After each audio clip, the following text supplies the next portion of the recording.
Elijah Carter, a bright and kind-hearted 13-year-old, loved visiting his grandmother, Rose Carter, in the Willow Street neighborhood. The small, quiet area was filled with fond memories. Summer days playing on the porch, the smell of fresh cornbread wafting through the air, and the warm embrace of his grandmother's hugs. On this particular afternoon, Elijah was eager to see her. He had saved up his allowance to buy her a beautiful scarf, one he knew would bring a smile to her face. He tucked the small box into his jacket pocket and set off down the familiar streets. The autumn air was crisp, and the crunch of fallen leaves under his sneakers was a comforting sound. As he walked, he hummed a tune his grandmother used to sing to him when he was younger. The neighborhood was peaceful, with only the occasional car passing by or a dog barking in the distance. For Elijah, this place had always felt safe. But as he turned onto Willow Street, a creeping unease settled over him. Out of the corner of his eye, he noticed two police officers walking behind him. At first, he paid no mind. After all, police patrolling the area was normal. But something about their posture, the way they walked with deliberate intent, made him uneasy.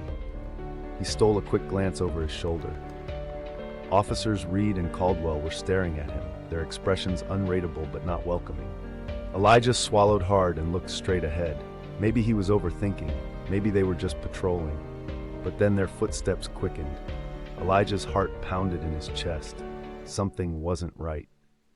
Elijah tried to shake off his nerves, reminding himself that he hadn't done anything wrong. He was just a kid walking to his grandmother's house. Still, he could feel their eyes on him. His pace quickened. The officers matched it. He wanted to believe it was a coincidence, but doubt gnawed at him. His father, Marcus Carter, was the newly appointed police chief in town, and he had always told Elijah, "If you ever feel unsafe, don't hesitate to call me." Elijah hesitated, then slipped his phone from his pocket.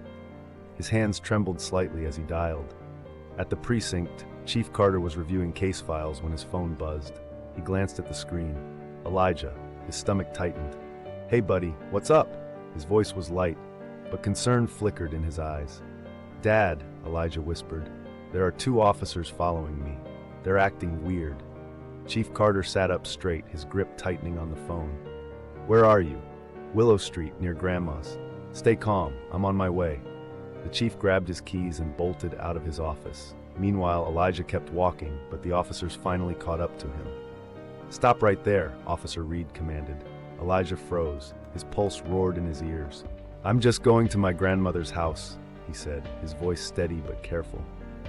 Officer Caldwell exchanged a glance with Reed before sneering. "What are you doing in this neighborhood?" Elijah frowned. I told you, my grandma lives here." Reed folded his arms. "You don't look like you belong." Elijah's stomach twisted. "I grew up here." The officers ignored him. "What's in your pockets?" Reed demanded. Elijah hesitated. "Nothing, just..." Before he could finish, Reed reached into his pocket and pulled out the small box. "What's this?" He shook it like it contained something suspicious. "It's a gift for my grandmother," Elijah said, his voice barely above a whisper. Officer Caldwell hesitated, seeming unsure, but Reed's suspicion didn't waver. Elijah felt trapped. And then, the screech of tires tore through the tension. Chief Carter's car came to an abrupt stop. He stepped out, his face a mask of controlled fury. The officers turned, their postures stiffening. "Chief, sir," Caldwell stammered. "What is going on here?" Chief Carter's voice was low and commanding. Reed hesitated. "We thought he was acting suspicious." Chief Carter's jaw tightened. "Suspicious? This is my son." Caldwell's face turned pale. "You assumed he was a threat without asking a single question?" The chief continued. Silence. "Would you treat your own children this way?" Neither officer had an answer. Chief Carter's voice dropped to a deadly calm. "From now on, every person in this community will be treated with respect. Do I make myself clear?" Both officers nodded, guilt etched on their faces. Carter turned to Elijah, placing a firm but reassuring hand on his shoulder. "Let's go, son." As they walked away, Elijah felt a swell of pride. His father had stood up for him. But the problem wasn't over. It was just beginning. Elijah sat quietly in the passenger seat as Chief Carter drove toward his grandmother's house. The tension from the confrontation still clung to him like a heavy coat. His father hadn't spoken since they left the officers behind, but Elijah could feel the anger simmering beneath his calm exterior. "Are you okay?" Chief Carter finally asked, his voice softer now. Elijah hesitated. "I don't know." His father sighed, gripping the wheel tighter. "I never wanted you to experience something like this." Elijah looked out the window.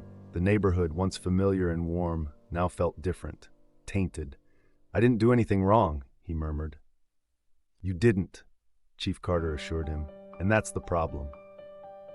They pulled up in front of Grandma Rose's house, where she stood on the porch, her hands clasped together. She had clearly seen everything unfold. "Elijah," she called, concern written all over her face. He got out of the car, and she wrapped him in a warm, protective hug. "Baby, are you all right?" Elijah nodded, but the lump in his throat remained. Chief Carter walked up the steps, his jaw still clenched. "Mama, we need to talk." Inside, the aroma of baked sweet potatoes filled the air, but Elijah wasn't in the mood to eat. He sat at the kitchen table, his hands folded to gaze. Chief Carter paced the room while Grandma Rose poured tea. She had seen her fair share of injustice over the years, but it never got easier. "What happened?" she asked. "Elijah was profiled," Chief Carter said flatly, "by my own officers." Grandma Rose shook her head. "Doesn't matter if you wear a badge or not, son, the world still sees him a certain way." Chief Carter exhaled sharply. "I know, but I won't let it slide." Elijah looked up. "What are you going to do?" His father met his gaze. "Hold them accountable." The next morning, Chief Carter walked into the precinct with purpose. His presence commanded attention, and every officer knew something was wrong. He called an emergency meeting, his gaze sweeping over the room until he landed on Officers Reed and Caldwell. "We need to talk about yesterday," he said, his voice even but firm. Caldwell shifted in his seat, guilt evident in his expression. Reed, however, sat stiffly, his face unreadable. Chief Carter folded his arms. "You racially profiled my son. You assumed he was a threat without any cause." "We were just doing our job," Reed said defensively. "Was he committing a crime?" "No, but then why did you stop him?" Silence. Chief Carter let the weight of his words settle over the room. "This department will not tolerate discrimination. There will be consequences." Caldwell looked down, regret in his eyes. Reed, however, remained unmoved. The battle for justice was only beginning. The precinct was silent, the tension thick enough to cut with a knife. Chief Carter's words lingered in the air, waiting for a response. Officer Caldwell cleared his throat. "Chief," he hesitated. "I know we handled it wrong. I should have spoken up." Chief Carter nodded but remained firm. "You should have. And Reed?" Officer Reed's jaw tightened. "We were looking out for the neighborhood." Chief Carter's eyes darkened. "By harassing a 13-year-old boy?" Reed said nothing. The silence spoke volumes. The chief looked around the room, addressing the entire department. "Let me be clear. This department is supposed to serve and protect, not intimidate and humiliate. Racial profiling will not be tolerated." He let his words sink in before delivering his final decision. "Both of you are suspended, effective immediately, pending further review." A murmur swept through the room. Reed's face turned red, but he knew better than to argue. Caldwell simply nodded, accepting the consequences. Chief Carter turned and walked out, his blood still boiling. This was only the beginning. Elijah sat on his bed later that evening, replaying everything in his mind. His father had taken action, but the fear and humiliation still lingered. His phone buzzed. A message from his best friend, Malcolm. "Heard what happened. You good?" Elijah hesitated before typing, "I don't know." A second later, Malcolm replied, "Want to talk?" Elijah stared at the screen. Part of him did, but another part wasn't sure what to say. Instead, he just texted back, "Maybe later." He tossed his phone aside and lay back, staring at the ceiling. Everything felt different now. By the next morning, word had spread through Willow Street. Some were relieved that Chief Carter had taken action. Others were skeptical. At the local cafe, a heated debate was taking place.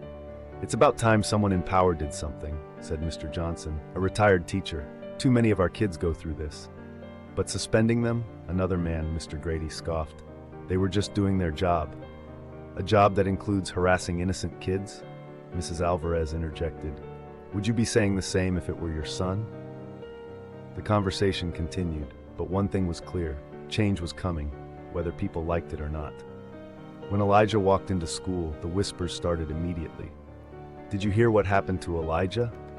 His dad suspended 2 cops. Man, that's crazy. He kept his head down, trying to ignore the stares. Then he heard a voice behind him. "Yo, Carter." He turned. It was Jamal, one of the older boys. "That took guts, man." Elijah blinked. "What?" "Standing up to those cops," Jamal said. "Most of us would have just taken it." Elijah hesitated. "I didn't do anything. My dad did." Jamal smirked. "Yeah, but you didn't just let them walk over you either." For the first time since the incident, Elijah felt a small spark of pride. Officer Caldwell sat at home, staring at his untouched coffee. He knew he had messed up. Unlike Reed, he wasn't proud of what they had done. With a deep breath, he reached for his phone and dialed a number he never expected to call. "Chief Carter," he said when the line connected. "I need to talk." Chief Carter agreed to meet Caldwell at a diner on the edge of town. When he arrived, Caldwell already had a cup of coffee in front of him, his hands clasped together. "I owe you an apology," Caldwell said, looking him in the eye. "More importantly, I owe your son one." Chief Carter stayed silent, letting him continue. "I didn't stop Reed. I should have. And I don't expect forgiveness, but I want to make it right." Chief Carter studied him for a long moment. Then he nodded. "Then start by telling the truth." That evening, Elijah sat with his father at the dinner table.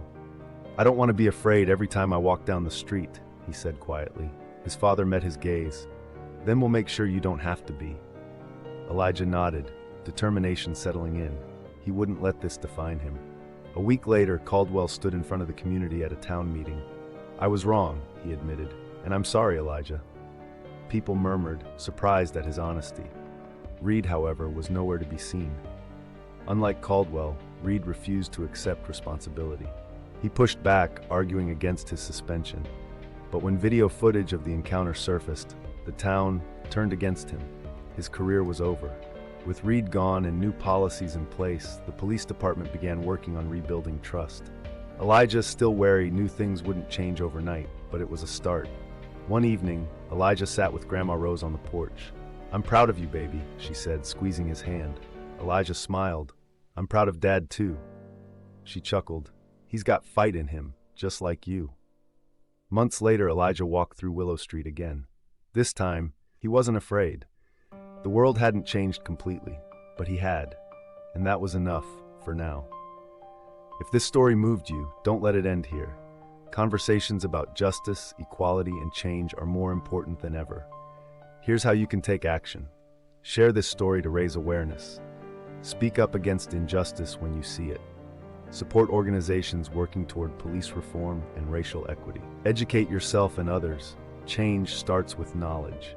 Every voice matters. Every action counts. Together we can build a world where no one has to live in fear simply for being who they are. Join the movement for justice.